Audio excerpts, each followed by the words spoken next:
ayikhethe inkosi wabengcwele amen. Isihlabelelo 151 ngizocela ngesamazwi Thixo yena akakhethi muntu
ayikhethe inkosi kwabengcwele amen.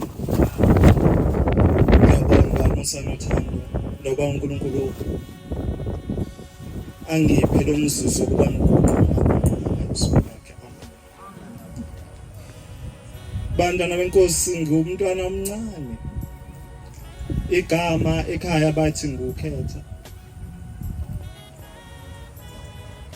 Ngadla mina kubo baba wami. Umama ungaka.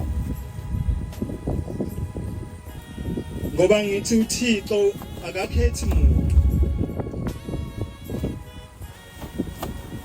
Ngifuna ukuthi kuwo wonke umuntu kakhulukazi laba abafikayo ukuthi uShembe uNkulunkulu amen. Ngenye imini masizwa ngabadala ugogo ke umamchulu Indibenkulu. Thiwa uyahamba ngenye imini lokho akamtholi umntwana womfana. Uyafika enkosini kwakuyinkosi la. Uthi baba angimtholi umntwana ngicela umntwana ungiphe umntwana womfana. uShembe uNkulunkulu amen. Ithi inkosi busise lo mntwana oyamthola. Igama lakhe kuyoba uShembe la. Uthi masizwa thiwa wasamkela ugogo lesisibusiso wasuyahamba wabuyela ekhaya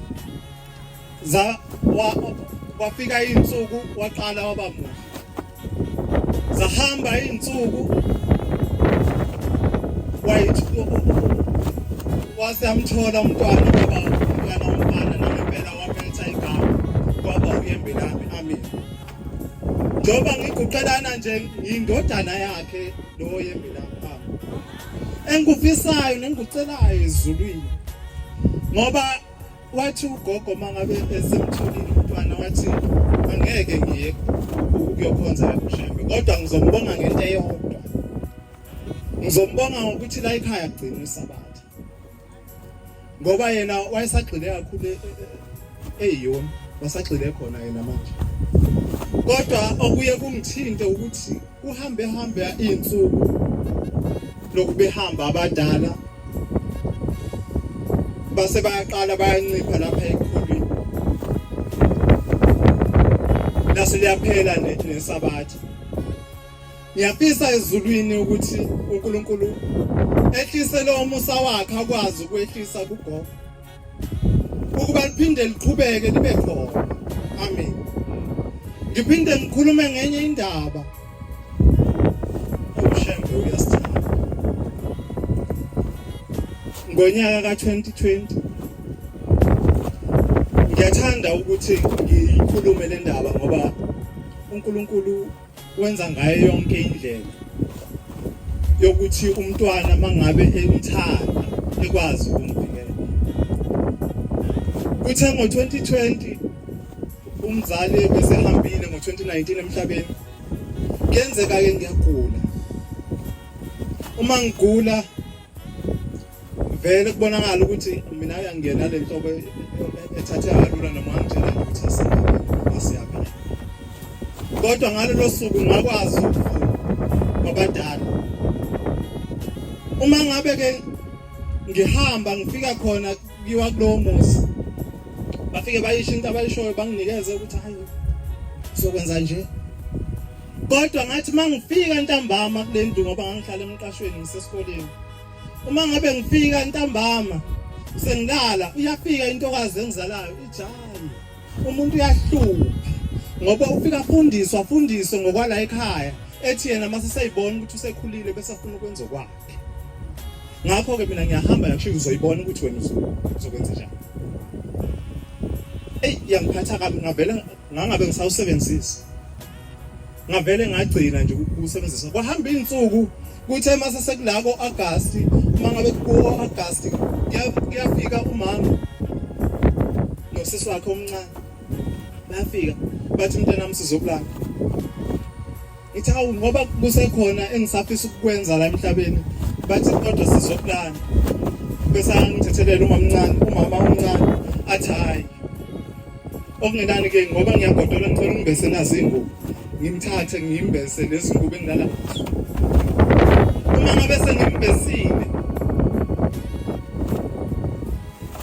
Uma ngabe sengimbesile bese bayahamba. Then bese ngiyaphaphama. Ngalo mzuzu wangalolo suku ngase ngiyahamba ngesikoleni. Sesewunyaka kodwa njalo lo 2020. Ngathi mangifika esikoleni kwasuka nje umsindwana omncane. Lapha engafike ngalimala khona. Ngase sengiyabona ukuthi nakho lapha uNkulunkulu angiphephise khona ngoba kushuthi vele bekufanele uba ngihambe namhlanje. Ngoba namhlanje nje nginalo muno lo ungasebenzi nje waxhala ngalolo suku. Ngoba uNkulunkulu egarantile ngami ukuthi hayi ngisamdinga. Kuthe ngonyaka ophelile mangabe ngizoza ngiqhamlela inkinga yami okwenza ukuthi ngingasukumi ukuthi angikwazi ukushesha. Mangishesha kuvele kugaxela ulimi bese ngingasakhoni kahle. Kodwa nje ngizozama ukuthi nginqamlele. Kwaba nzima. Kwabuya lokukhula. Bese bathi sizokulanda. Base ngiyakhumbula ukuthi bangishiye nodadewethu abancane emva kwami. Base ngiyacela. Ngabatshela ekhaya ngathi hayi sengiyahamba manje. Ngathi angeke kuphela uDisemba. Kodwa ngase ngiyabuya ngiyakhumbula ukuthi lezi ngane ngoba ikhona ingane abazali ngoba mangabe ukhula mhlawumbe ikakhulukazi thina abafana abazali baye nethemba lokuthi khona umfana wami mhlawumbe azokwenza akulungise la ekhaya. Ngase ngiyacela ngithi Shembe ngiyacela Nkosi yamakhosi uba ungakwenzi ukuthi ngikwazi ukushiya lo mntwana. Ngingakwenzi ukuthi basale labo sisi ngoba angifuni ukuthi kusasa bakhale ngokuthi sashoda ngomuntu ozosisiza empilweni. Angayisho indawo engisuka kuyo sisi. Ngisuka eMpumalanga ngizalwa eFryhead. Ithempeli engikulo izenzeleni ithempeli ngaphansi komshumayeli uNdlangamandla unkhokheli uMasiya. Amen. Uma ngabe sengimcelile uShembe wahamba izinsuku ukuthi ngoDisemba ngiyahamba siyenza lonto ukuthi ukutheza thina ngakithi. Ngathi mangifika nje ngisabambe elunye ikhuni ngase sengiwa ngaphela nyaka. Wathandaza umfowethu mangabe engitshela ngithintwa nayi lensizwa eqeda kusuka. Wathandaza. Waqeda wagijima wayobiza abadala ngoba kwakuyithi ngakule ndawo ngoba mncane yena. Kwakuyithi nje wasiyabuya nje umphefumulo ngesikade angeke ngisho ukuthi wawungasekho kodwa nje ngangayezwa lutho kutheke izolo thiwa lengane le intokozane yakithi mangabe ifunda umthandazo ivele yawo ithi mayiwa kwangena lenye indandanyana yafike yasisuka umoya yafike yathi hayi kade kwasanginivikela nalo ose Cape Town bekufanele ngabe uhambile ngonyaka ophelile kodwa ngokuthi ufisile ukuba aphile ngizama ukuthi uShembe uNkulunkulu kwabafikayo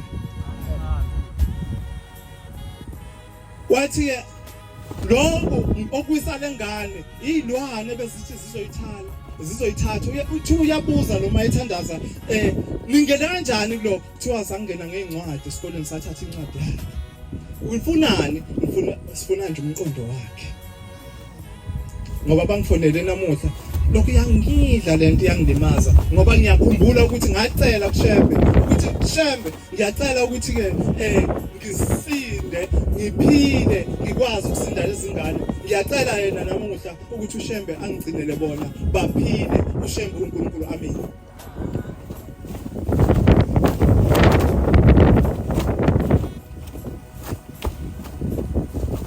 ngekhethe uShembe UNyazi Lwezulu sister lethe lizwi